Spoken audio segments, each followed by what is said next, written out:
Olá, tudo bem? Chegamos ao fim de mais uma carta de Paulo, Tito, capítulo 3, e amanhã vamos estudar a interessante carta de Paulo a Filemon. Aqui no capítulo 3, começa dizendo que devemos ser obedientes às autoridades, desde que essas autoridades, ou desde que essa obediência, evidentemente, não nos obrigue a desobedecer a Deus. Estejam sempre prontos a fazer o bem, ou o que é bom, diz o apóstolo Paulo no verso 1 também. Sempre prontos para fazer tudo o que é bom. Verso 2, o maior desafio do cristão é mostrar sempre verdadeira mansidão para com todas as pessoas. Isso só realmente com uma convivência com Cristo, aquele que disse, venham a mim, aprendam de mim que sou manso e humilde de coração.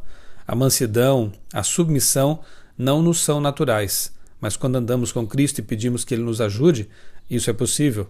Só poderemos mostrar mansidão se andarmos realmente com aquele que é manso e humilde de coração. Verso 3. Os insensatos e desobedientes vivem escravizados pelas paixões e pelos prazeres, pela maldade e a inveja, diz aqui o apóstolo Paulo. Os desobedientes se consideram livres, mas na verdade são os verdadeiros escravos. Porque Jesus mesmo diz em João 8,32 que é a verdade que liberta.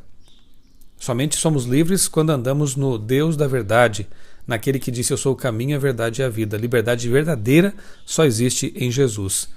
Aqueles que vivem na prática do pecado são verdadeiros escravos e precisam de libertação. Verso 3 ainda diz, vivíamos na maldade e na inveja, sendo detestáveis e odiando uns aos outros. Graças a Deus então por essa libertação. Verso 5, somos salvos pela misericórdia de Deus, não por nossa justiça, jamais. E o Espírito Santo que nos lava, é Ele quem nos lava e nos regenera para uma nova vida. Verso 7. Justificados por sua graça, nos tornamos seus herdeiros e temos a esperança da vida eterna. Graças a Deus. O verso 9 traz um conselho muito importante, evite controvérsias tolas, discussões e contendas. Por quê? Porque isso não leva a nada. Um bom diálogo, isso sim, é proveitoso, mas contendas, discussões, isso realmente, como diz o apóstolo Paulo, deve ser evitado. Verso 9, a lei, ou seja, a palavra, não se discute, se vive, se pratica. Verso 10, rejeite os que provocam discussões, divisão e contenda. Essa obra é do diabo. Quem causa confusão na igreja está em pecado, diz o apóstolo Paulo, tem a mente pervertida. Aquele que realmente anda com Deus não vai causar confusão na igreja, não vai causar controvérsia, essa pessoa vai querer edificar a igreja, vai querer abençoar os irmãos de fé, vai querer realmente fazer com que a igreja seja um ambiente de paz, de crescimento, de cura, de restauração.